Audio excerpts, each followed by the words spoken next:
Halo, assalamualaikum warahmatullahi wabarakatuh. Anak-anak, apa kabar? Semoga kalian semua dalam kondisi sehat walafiat ya. Kali ini berjumpa kembali bersama Ibu, kembali lagi di channel Ibu.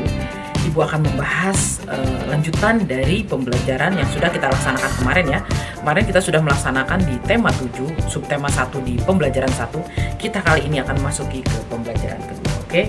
Stay tuned, don't go anywhere, I'll be right back. Dan juga Ibu mengucapkan terima kasih kepada kalian yang sudah subscribe dan juga yang baru bergabung. Mari kita semangat belajar bersama, oke? Oke, mari kita belajar.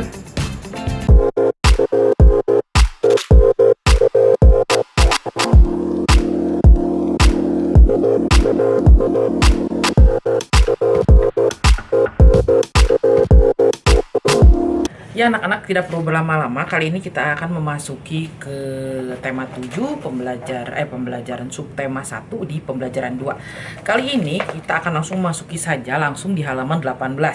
Di halaman 18 di sini Ibu akan skip langsung saja ke halaman 19 ya. Di sini ada sebuah ringkasan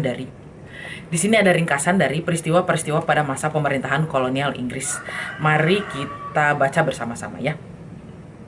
Setelah berhasil menguasai Indonesia, pemerintahan Inggris kemudian mengangkat Thomas Stamford Raffles sebagai Letnan Gubernur di Indonesia.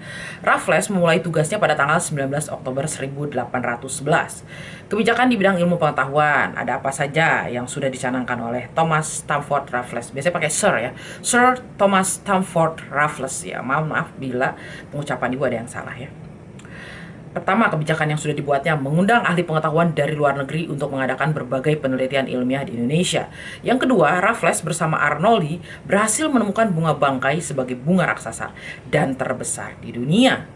Bunga tersebut diberinya nama ilmiah Rafflesia Arnoldi. Rafflesia Arnoldi. Jadi Sir Thomas Stamford Raffles dari nama beliau ya, dan Arnoldi itu dari nama yang menemukannya. Jadi mereka berdua ya. Jadi Raffles dan Arnoldi. Lucu juga ya namanya. Yang ketiga, Raffles menulis buku History of Java dan merintis pembangunan kebun raya Bogor ya. Kebun raya Bogor merupakan kebun biologi yang mengoleksi berbagai jenis tanaman di Indonesia bahkan dari berbagai penjuru dunia. Nanti Ibu akan bikin vlog tentang kebun raya Bogor ya. Supaya kamu tahu ya History of Java itu seperti apa. Lalu kebijakan di bidang ekonomi yang telah dibuatnya yaitu satu, menghapus kontingenten atau penyerahan diganti dengan sistem sewa tanah atau land rente atau land rent ya. Mohon maaf ya jika pengucapannya salah, ini bahasanya. Yang kedua, semua tanah dianggap milik negara, maka petani harus membayar pajak sebagai uang sewa. Itu kebijakan ekonomi yang telah dia buat. Lalu upaya Raffles untuk menerapkan sistem pajak tanah mengalami kegagalan karena faktor-faktor berikut. Jadi kebijakan yang tadi itu mengalami kegagalan karena faktor-faktorisasi berikut, yaitu satu, sulit menentukan besar kecilnya pajak bagi pemilik tanah karena tidak semua rakyat mempunyai tanah yang sama. Yang kedua, sulit menentukan luas sempitnya dan tingkat kesuburan tanah petani. Yang ketiga, keterbatasan pegawai Raffles ya. Yang keempat, masyarakat desa belum mengenal sistem uang. Pada masa itu lebih ke sistem barter ya. Lalu kebijakan di bidang pemerintah, pengadilan dan sosial itu. Dalam bidang ini Raffles menetapkan kebijakan berupa satu, Pulau Jawa dibagi menjadi 16 keresidenan termasuk Yogyakarta dan Surakarta. Yang kedua, setiap keresidenan mempunyai badan pengadilan. Yang ketiga, melarang perdagangan budak ya. Itu bagus sekali ya. Melarang perdagangan perbudakan pada zaman itu masih ada ya. Lalu kita masuk ke halaman 20. Di sini ada sebuah bacaan tentang peristiwa-peristiwa pada masa pemerintah kolonial Belanda ya. Mari kita baca bersama-sama. Pada tahun 1595, Belanda berangkat dari Eropa di bawah pimpinan Cornelis de Houtman dan sampai Indonesia pada tahun 1596 dengan mendarat di Banten. Sejak pelayaran de Houtman, banyak berdiri perusahaan-perusahaan dagang Belanda yang masing-masing memiliki kapal sendiri dan berlayar ke Indonesia. Lalu ada sejarah pembentukan VOC juga ya. VOC itu singkatan dari Verenigde Oost-Indisch Compagnie ya. VOC kalau bahasa Indonesianya POC ya. Pedagang Belanda dengan didukung oleh pemerintahnya membentuk kongsi dagang yang bernama VOC ya. Atau VOC. pada tanggal 20 Maret 1602. Tujuan VOC di Indonesia antara lain sebagai berikut. 1. Menguasai pelabuhan-pelabuhan penting. Ya, kuasai. Namanya juga dijajah ya anak-anak ya. Yang kedua, menguasai kerajaan-kerajaan di Indonesia. Yang ketiga, melaksanakan monopoli perdagangan rempah-rempah. Ya, karena kan tujuannya satu ya, menguasai perdagangan rempah-rempah sebetulnya. Lalu pengalihan kekuasaan VOC kepada kerajaan Belanda ini ada seperti ini ya sejarahnya. Memasuki akhir abad ke-18, kejayaan VOC mulai merosot. Faktor internal yang menyebabkan kemerosotan VOC adalah sebagai berikut. 1. Banyak pegawai VOC yang melakukan korupsi ya. Korupsi mau di negara manapun ya, mau di dalam bidang apapun itu akan merugikan semua ya. Yang kedua, sulitnya melakukan pengawasan terhadap daerah penguasaan VOC yang sangat luas ya, karena Indonesia ini luas dari Sabang sampai Merauke. Ya. Faktor eksternalnya yang menyebabkan kemerosotan VOC adalah sebagai berikut. Ya. 1. Meletusnya revolusi Prancis menyebabkan Belanda jatuh ke tangan Prancis di bawah pimpinan Napoleon Bonaparte. Ya. Lalu yang kedua, penentangan oleh rakyat Indonesia terhadap VOC dalam bentuk peperangan yang banyak menyedot pembiayaan dan tenaga. Sudah jelas ya. Kita akan menentang yang namanya dijajah, siapa yang mau? Ya, apalagi dijajahnya nggak enak. Lalu, pada tanggal 15 Januari 1808, Herman W. Daendels ya, menerima kekuasaan dari Gubernur Jenderal Wyse ya. Daendels dibebani tugas mempertahankan Pulau Jawa dari serangan Inggris karena Inggris telah menguasai daerah kekuasaan VOC di Sumatera, Ambon, dan Banda ya. Oke, sebagai gubernur jenderal, langkah-langkah yang ditempuh Daendels itu antara lain 1. Meningkatkan jumlah tentara dengan cara mengambil dari berbagai suku bangsa Indonesia. Jadi suku bangsa kita juga ditarik tuh jadi tentara. Yang kedua, membangun pabrik senjata di Semarang dan Surabaya. Yang ketiga, membangun pangkalan armada di Anyer dan Ujung Kulon. Yang keempat, membangun jalan raya dari Anyer hingga Panarukan sepanjang kurang lebih 1100 km. Bayangin 1100 km. Dan jalan ini sampai hari ini masih ada dan sangat berguna ya. Walaupun pembangunan jalan itu memakan banyak korban, karena kalau ibu tidak salah pakai kerja paksa ya pada saat itu ya. Tapi kalau misalnya berdasarkan sejarah, ada juga yang menyebutkan bahwa para pekerja yang bekerja membangun jalan itu dibayar walaupun upahnya memang minim gitu. Nah, ini masih perlu konfirmasi ya di sini, karena itu banyak opini-opini baru yang muncul pada saat ini. Tetapi kita berkiblat pada pengetahuan yang memang sudah ada dalam buku sejarah saja ya anak-anak ya. Yang kelima, membangun benteng-benteng pertahanan ya. Daendels menerapkan sistem kerja paksa atau rodi. Daendels juga melakukan berbagai usaha untuk mengumpulkan dana dalam menghadapi Inggris, antara lain mengadakan penyerahan hasil bumi, memaksa rakyat menjual hasil buminya kepada pemerintahan Belanda dengan harga murah, dan mewajibkan rakyat Priangan untuk menanam kopi dan menjual tanah-tanah. Ya, rakyat Priangan berarti Jawa Barat. Oke. Ya anak-anak, kita memasuki halaman 22 ya. Di sini ada beberapa pertanyaan yang harus kalian jawab ya. Silahkan kalian jawab, kita bahas bersama-sama di sini ya. Oke, untuk pertanyaan pertama, siapakah tokoh yang paling terkenal pada masa pemerintahan kolonial di Indonesia? Kalau Inggris itu Sir Thomas Stamford Raffles. Sir Thomas Stamford Raffles ya. Untuk Belanda itu Cornelis de Houtman, W. Daendels, Jansen, sama Van den Bosch ya.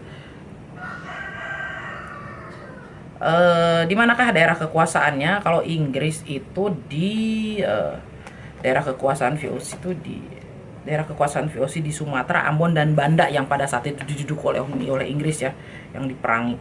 Kalau Belanda itu hampir seluruh wilayah Indonesia, karena Belanda ini menjajah itu negara kita itu sebanyak 3,5 abad. Luar biasa, 350 tahun. Bayangkan penjajahannya ya. Lalu kapankah waktu pemerintahan kolonial Indonesia dimulai? Kalau Inggris 1811 sampai 1818. Kalau Belanda 1602 sampai 1945 ya. Lama sekali Belanda itu. Kebijakan apa yang diambil selama pemerintahan kolonial berlangsung ya? Ya, kalau Inggris itu sistem sewa tanah ya. Lalu pembagian wilayah Pulau Jawa menjadi 16 bagian ya. 16 wilayah keresiden, maaf ya.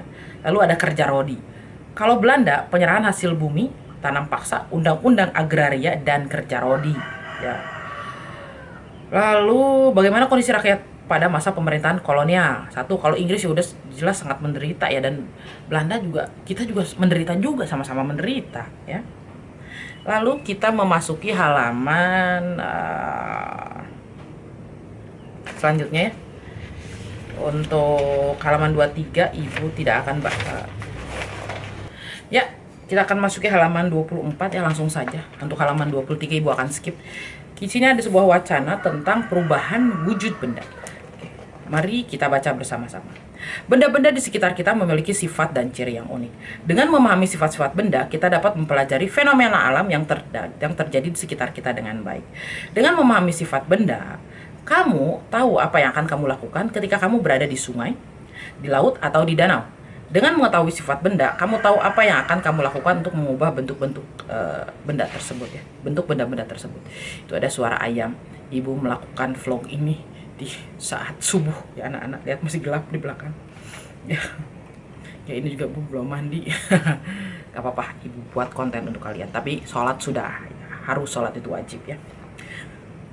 Kita lanjut ya. Meskipun hanya 3 wujud benda, tetapi ketiganya dapat mengalami perubahan wujud dengan cara yang berbeda. Perubahan wujud benda disebabkan oleh lingkungan yang berubah. Misalnya, suhu lingkungan yang menjadi panas atau dingin. Perubahan wujud suatu benda yang terjadi antara lain adalah peristiwa membeku, mencair, menguap, mengembun, atau menyublim. Membeku merupakan perubahan wujud benda cair menjadi padat. Ya. Perubahan ini terjadi karena suhu di lingkungan menjadi dingin. Benda cair akan membeku jika suhunya di bawah 0 derajat Celcius. Perubahan air menjadi es merupakan salah satu peristiwa yang sering dijumpai sehari-hari. Peristiwa mencair merupakan perubahan wujud benda padat menjadi benda cair akibat suhu yang panas. Beberapa peristiwa di sekitarmu mudah kamu temui untuk menunjukkan peristiwa ini. Salah satunya ketika kamu menyalakan lilin beberapa saat. Lilin ada yang akan meleleh menjadi cair. Peristiwa menguap adalah peristiwa berubahnya benda cair menjadi benda gas. Peristiwa ini mudah dijumpai ketika kamu berada di dapur pada saat ada yang melakukan kegiatan masak-memasak. Pada saat air dipanaskan di atas api kompor, dalam beberapa saat air akan mendidih.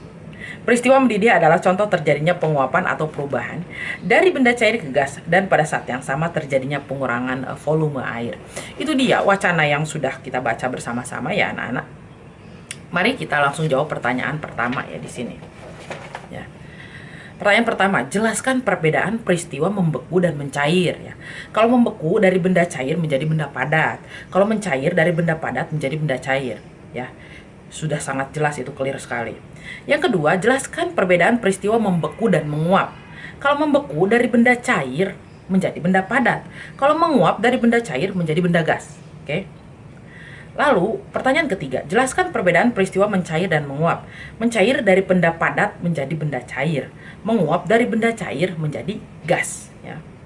Yang keempat, apa saja yang menyebabkan terjadinya peristiwa membeku, mencair, dan menguap? Perubahan lingkungan, ya, perubahan suhu juga bisa ya. Yang kelima, peristiwa sehari-hari apa sajakah yang menunjukkan terjadinya peristiwa mencair? Ya sudah jelas, es batu terkena sinar matahari pasti mencair ya, atau terkena panas. Yang keenam, peristiwa sehari-hari apa sajakah yang menunjukkan terjadinya peristiwa membeku ya. Air disimpan di dalam lemari pendingin ya, masukin kulkas dibeku deh. Atau kamu ke Antartika beku sama kamunya beku ya. Yang ketujuh, peristiwa sehari-hari apa sajakah yang menunjukkan terjadinya peristiwa menguap? Genangan air di jalan terkena sinar matahari bisa menguap juga ya. Atau kamu merebus air kan ada uap yang keluar juga ya. Oke, kita langsung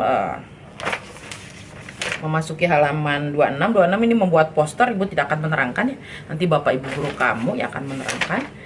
Kita di sini ada lagu Rayuan Pulau Kelapa. Kita akan coba nyanyikan bersama-sama nih. Mohon maaf, namanya suara baru bangun tidur ya anak-anak ya. Oke, mari kita nyanyikan lagu Rayuan Pulau Kelapa. Tanah airku Indonesia, negeri elok amat ku cinta. Tanah tumpah darahku yang mulia, yang ku puja sepanjang masa. Tanah airku aman dan makmur, Pulau Kelapa nan amat subur. Pulau melati pujaan bangsa sejak dulu kala. Melambai-lambai nyiur di pantai, berbisik-bisik rejeklana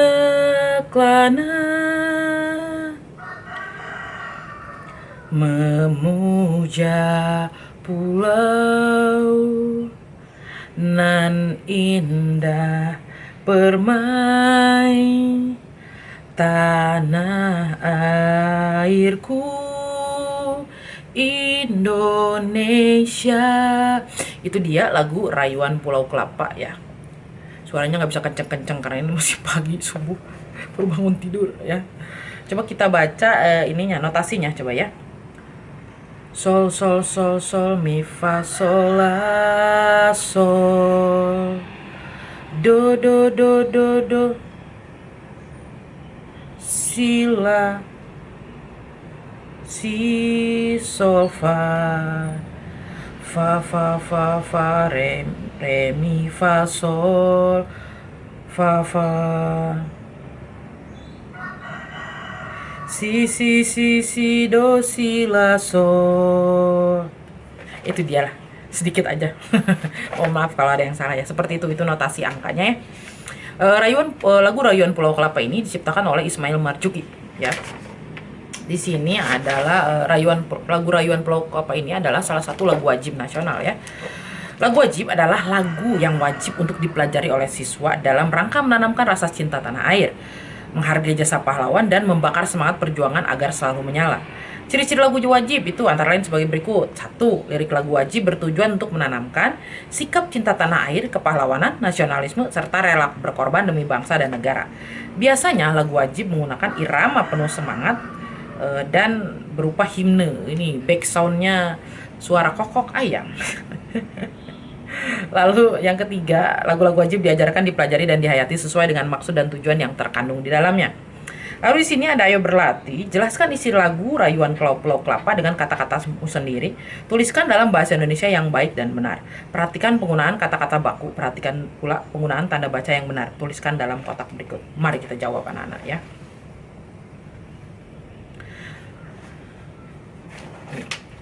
Rayuan Pulau Kelapa menjelaskan tentang negeri Indonesia yang sangat elok dan sangat dicintai oleh rakyatnya.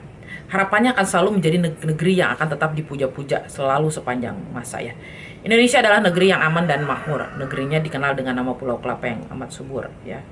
Disebut juga dengan Pulau Melati karena keindahannya. Negeri ini menjadi pujaan seluruh bangsa di dunia karena keindahannya. Keindahan pulau ini terlihat dari adanya Pulau Kelapa di pantai yang seolah menari. Bahkan para pengelana dunia membicarakannya, berbisik-bisik itu maksudnya ya, membicarakan keindahan Indonesia. Ya anak-anak, Ibu cukupkan materi untuk pembelajaran 2 sampai di sini saja. Kita akan lanjut di video selanjutnya. Kita nanti akan masuki di pembelajaran 3. Tetap jaga kesehatan, jangan lupa selalu gunakan masker ya. Jangan lupa selalu cuci tangan setelah menyentuh benda apapun. Rajin cuci tangan. Kalau tangan kamu lembut, kasar, kena sabun terus, ada hand, ada lotion, pakai lotion ya supaya tangan kamu gak kasar. Oke. Ibu ucapkan terima kasih. See you on the next vlogs. Wassalamualaikum warahmatullahi wabarakatuh.